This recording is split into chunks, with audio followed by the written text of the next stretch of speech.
Sammy 係資深嘅開源技術推廣者同埋 Python Software Foundation Fellow。Sammy 會深入講解如何透過高效嘅網絡爬蟲技術，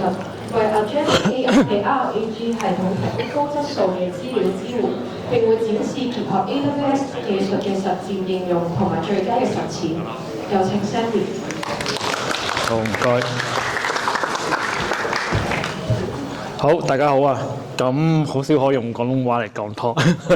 係啦。咁就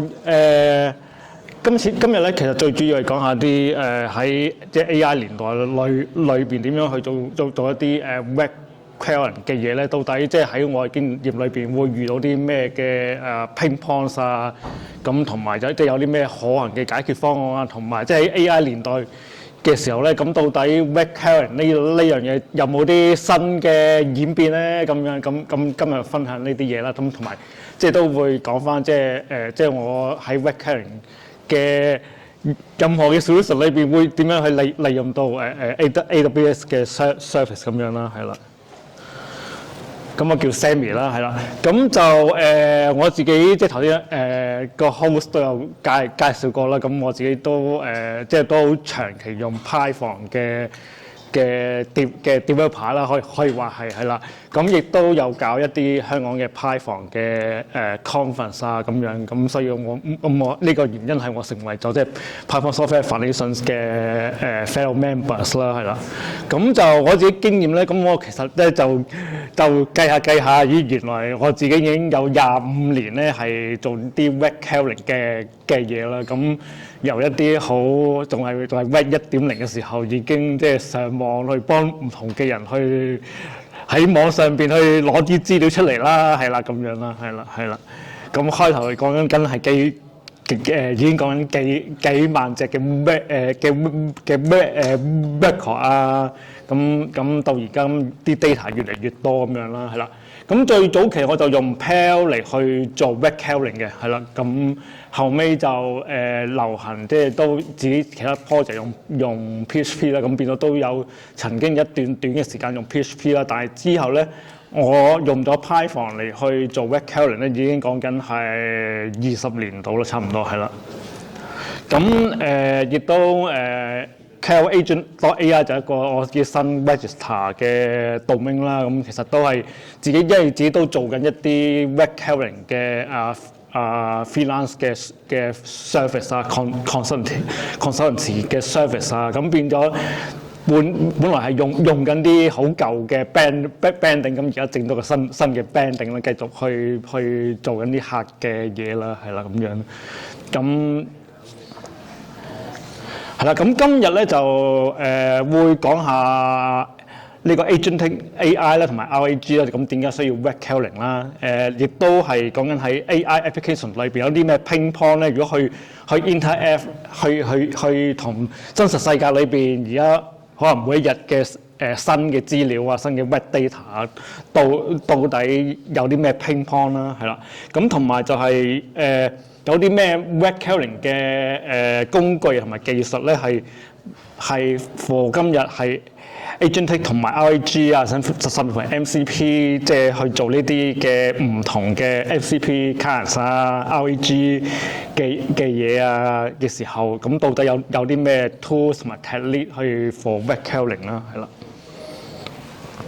咁首先講下啲唔同嘅 web data 啦，即係講到好似喺網上面有好多 data 啦，咁通常啲客都係咁講噶啦，係啦。咁其實 web data 咧就有好多唔同種類嘅嘢啦。咁其實最好梗係有 open data 啦，係啦，有埋一個好嘅 structure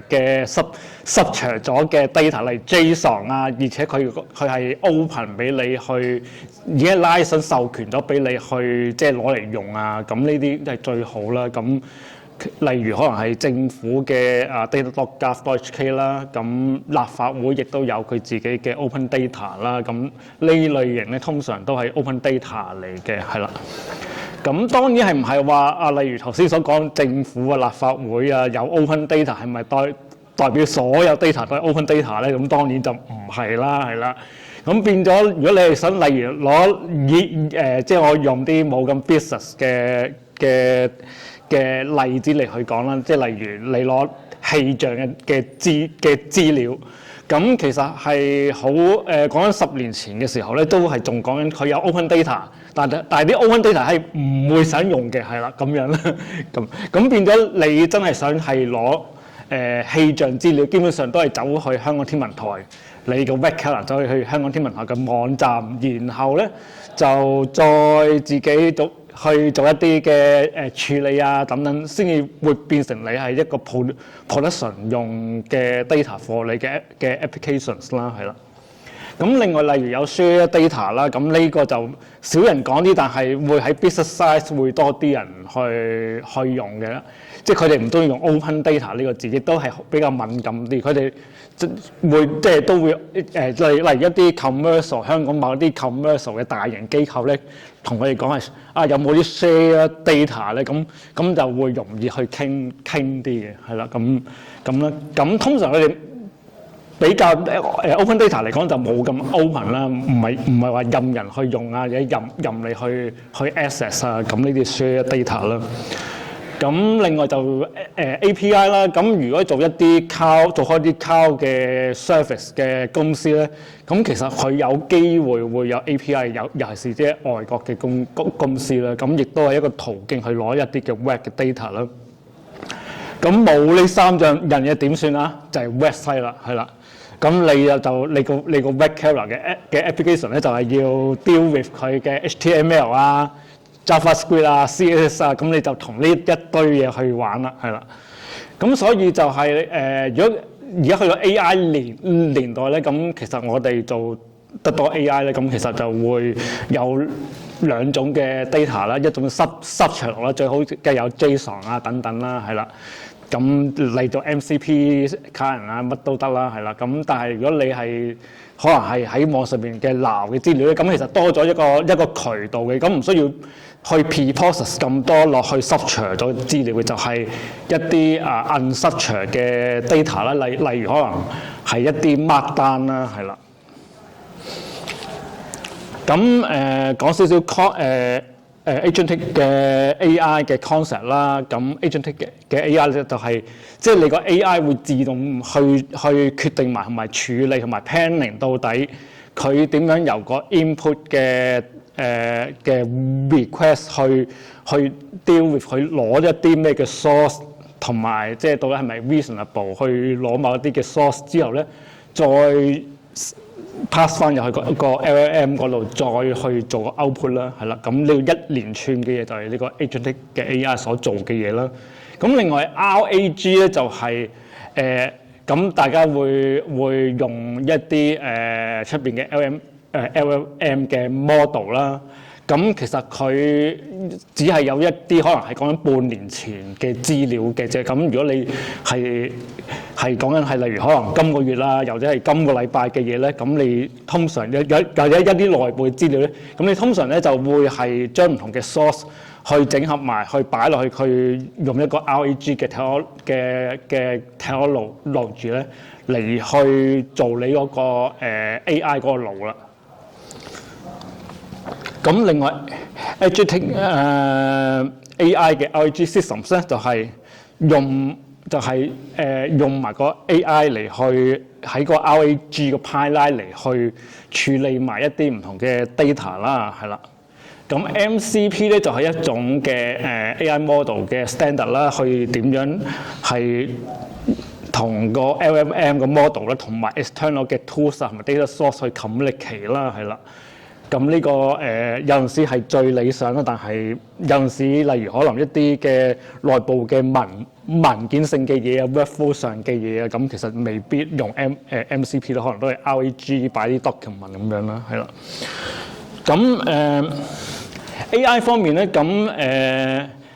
我比較常用嘅就係LangChain 啦，咁佢一個 open source 嘅 software 啦，用 Python 去寫啦。咁佢可以 support 到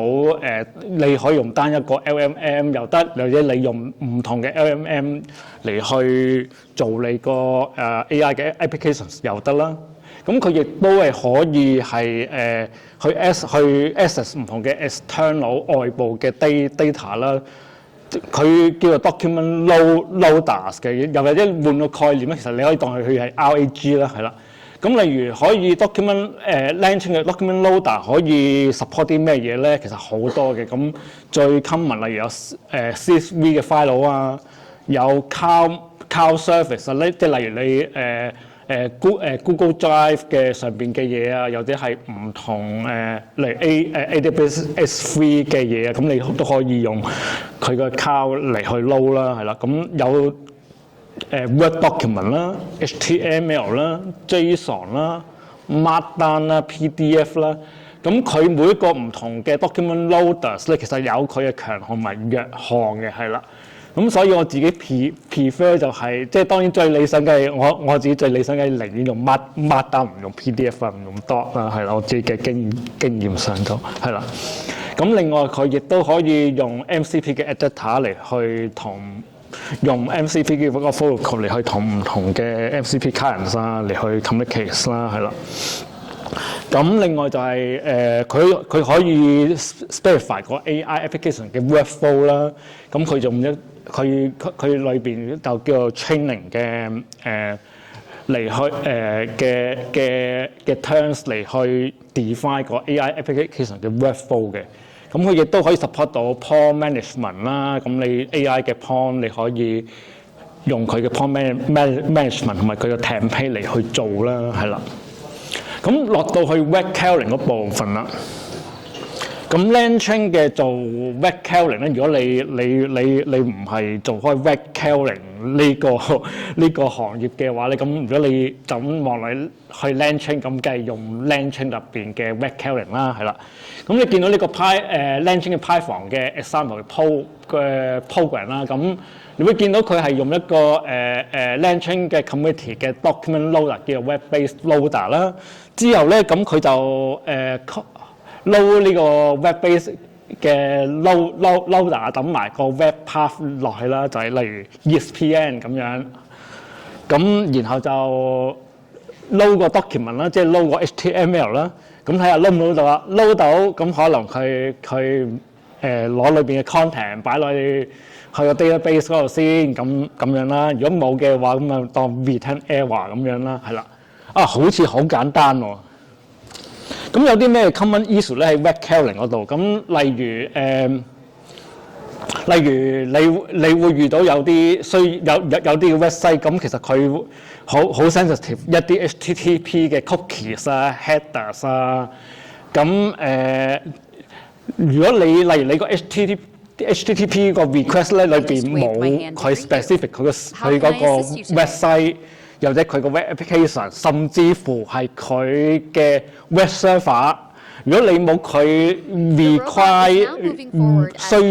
必須嘅 cookies， 所以必須嘅 headers 咧，佢係唔會出到嘢俾你嘅，係啦。咁所以就要去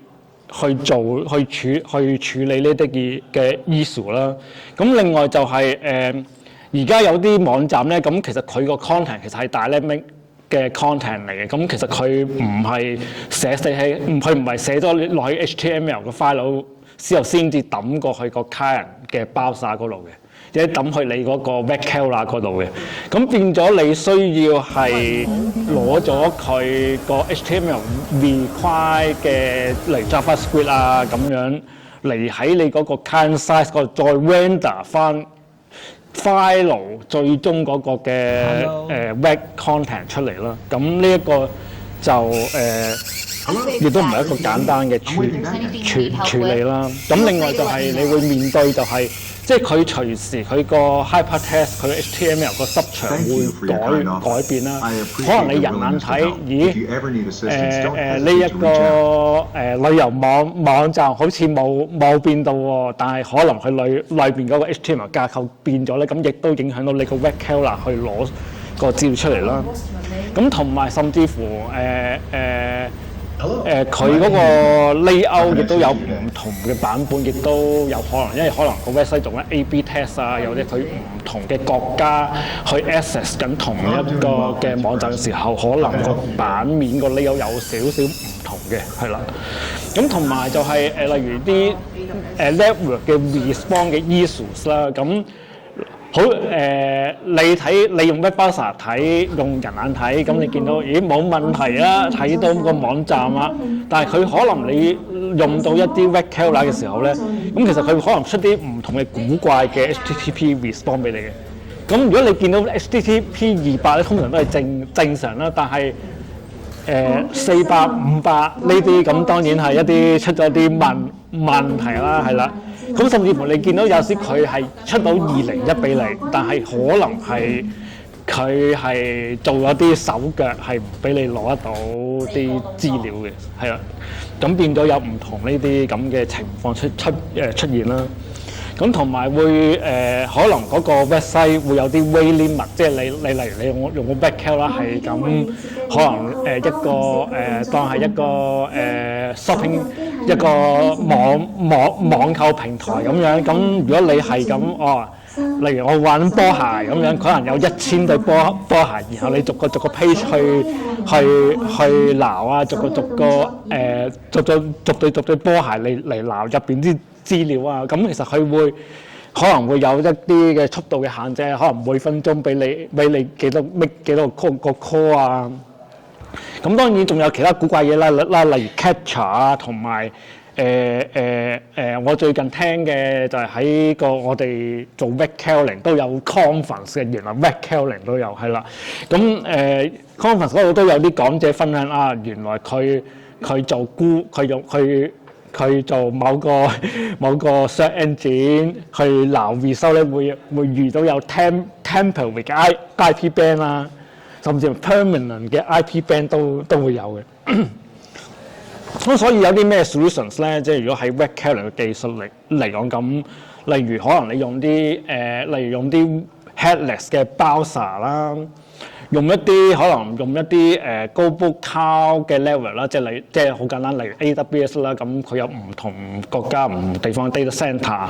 咁如果一啲唔係好多人手嘅外國網站咧，咁就都仲可以 OK 嘅，係啦。咁所以我自己都有用到AWS 唔同地方嘅 instance 嚟去做嘢啦，係啦，咁樣啦，係啦。咁有陣時可能你會可能睇地方咯，可能因為例如你夾價，你可能你喺美國夾價同你香港夾價同你喺台灣夾價個價錢會有啲出入啊，咁樣啦，係啊，係啦，機票價錢啊等等啦，係啦。咁有啲網站佢可能就會見到你係一啲cloud infrastructure 嘅 IP 啊 VPN 嘅 IP 啊，咁佢可能唔俾你 access 啊，咁就有機會就會用到一啲嘅住宅網絡嘅 IP 嚟去做啦。咁當然你會直接諗到咁咪用自己屋企啦，但係當然個 cost 就係你自己要交電費啦，同埋你到底會唔會有一日佢會 ban 咗你屋企個 IP 咧？咁樣啦。咁另外會有啲嘅我哋專係做住宅網絡嘅service 咧。咁其實佢會有唔同地區嘅住宅網絡，咁可以用嗰啲嘅，我哋會用到嗰啲嘅 third party 嘅 service 嚟去解決呢個問題咯，係啦。咁同埋我哋亦都會用到可能 multiple 嘅 instance 啦，即係有陣時可能遇到係例如最簡單可能係 weight limit 嘅時候，你咁可能會加多嘅 instance 嚟去做啦。同埋有陣時可能會我係試過係就咁係加 CPU 嘅 processing 嘅 power 咧，亦都有陣時會加快到個 web crawling 個速度嘅，因為我試過用唔同嘅CPU 嘅 cloud service 嚟去做啦，係啦，亦都有試過用電腦嚟去做啦，有試過用 laptop 嚟去做啦，有試過 Raspberry Pi 我試過添，係啦，但係咧 Raspberry Pi 係比較慢啲嘅。如果你係做一啲嘅好想係攞成幾萬頁嗰啲咧，可能你要有機會要加快個 CPU 咁樣啦，係同埋。即係仲有啲其他嘅 human 嘅 experience，可能需要 involve 到先可能解決啲複雜嘅問題啦，係啦。咁有啲咩 open source 嘅 tools 嚟去做 web crawling 咧？咁除咗頭先個LangChain 入邊有 built-in 簡單嘅 web crawler 之外咧，咁我通常會用Scapy 同埋 Selenium 嚟去做啦，但係我自己個人會用 Scapy 會多過 Selenium 嘅，係啦。咁另外有Beautiful Zoo 咧同埋 URLlib 嘅。咁URLlib 咧就係 Python 嘅 standard library 入邊已經有啦，你唔需要再裝其他嘅 Python 嘅 package 嚟去做啦。咁其實佢就類似就係頭先LangChain 個 web-based loader 咁樣，就係咁簡單啦。Beautiful Zoo 就佢就有多啲其他嘅 features， 係有個 XPath selector 係方便你去 access 個 HTML document 裏邊嘅 structure 嚟去攞你嘅資料啦，係。咁 Scapy 咧就係一個 web scraping 嘅 framework 嚟嘅，咁再多啲唔同嘅 features 啦，咁一陣間會 cover 到啦。咁另外就係 Selenium 啫，係一個 webless 嘅 web browser。咁聽落去咧就好似，用一個 web-based 嘅 web browser 好似好好喎，但係都好麻煩啦，係啦。咁另外係啦 Scapy 啦，咁時間有限，好快咁講啦，就係即係除咗有 HTTP request 之外咧，咁有 multi-level 嘅 parser 之外咧，咁亦都有 XPath selector 啦，有 logging 啦，有 statistic 啦，咁變咗你可以容易啲去 trigger 頭先我所講嘅 issue 啦，同埋佢有 Telex console 啦，甚至乎你喺個 web crawling 期間裏邊，去點樣去 debug 裏邊嘅問題，當你 live 嗰個處理最好咧，咁變咗你有 Telex console 可以喺佢做緊嘅時候發現到睇下有啲咩問題咁樣，同埋有個 web console 嘅 daemon 啦，係啦。咁如果用 LLM 做 web crawling 點樣啦？已經 AI 咁勁，不如用個 LLM model 咁俾個 page 入去個 AI model，叫佢俾翻啲 output 出嚟咯，係啦。咁但係其實好鬼難嘅。根據我同埋其他嘅行家嘅經驗就係你搞個你花嘅 token 已經係好多，二來咧就係仲係需要一啲好長嘅 try and error 嘅 loop 啦，係啦，同埋隻 website 都成日變啦，變咗你又要 pass 翻入去個 AI 嗰度去搞啊，同埋解決唔到頭先所講，例如啲 bands 啊、captcha 啊、geo limitations 啊，咁同埋可能會唔會有 point 嘅 injection 咧，即係會唔會安全咧等等啦，係啦。咁所以其實而家我哋會反而我哋會用 LLM 係我哋做乜？就係同我哋一齊去做 pair programming 咯，一齊去寫一啲嘅 web crawler 咯。因為如果係頭先所講，其實 AI 唔可以自己做啦，咁變咗佢 AI 係幫助人去寫 program 啦。咁同埋即係人可以俾個 detail。我想佢點樣去做寫呢個 web crawler，話俾 AI 聽，叫佢幫我去寫，係啦。咁可能寫晒成堆 instruction，但係嗰啲唔係 program 嚟嘅，係啦。咁由 AI 去寫 generate 翻，可能 generate 翻一個 Scapy 嘅 project 出嚟俾我啦。之後咧當然係人手就去行下佢啊 test 下佢有冇問題啊。咁呢個方法咧。咁就會快過傳統，我哋唔用 AI 輔助個開發速度嘅，係啦。咁AWS Service 嚟講咧，咁頭先我哋都講到咧，做 AI 嘅時候可能用到 RAG 啊、MCP 啊咁樣。咁其實我哋例如去做一啲solutions 嘅時候咧，咁我哋例如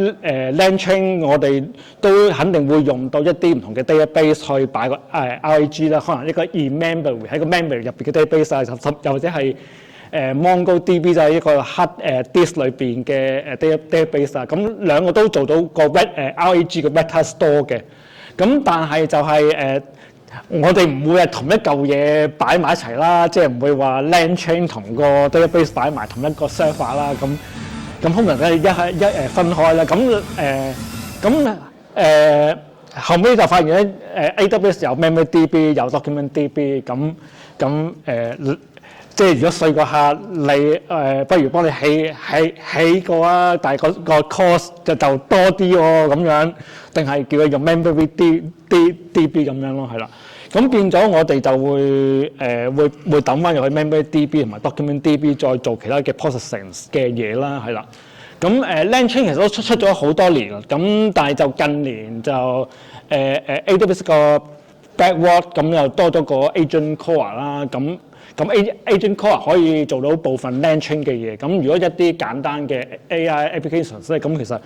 都會用個Agent Core 嚟去做嘅，係啦。咁就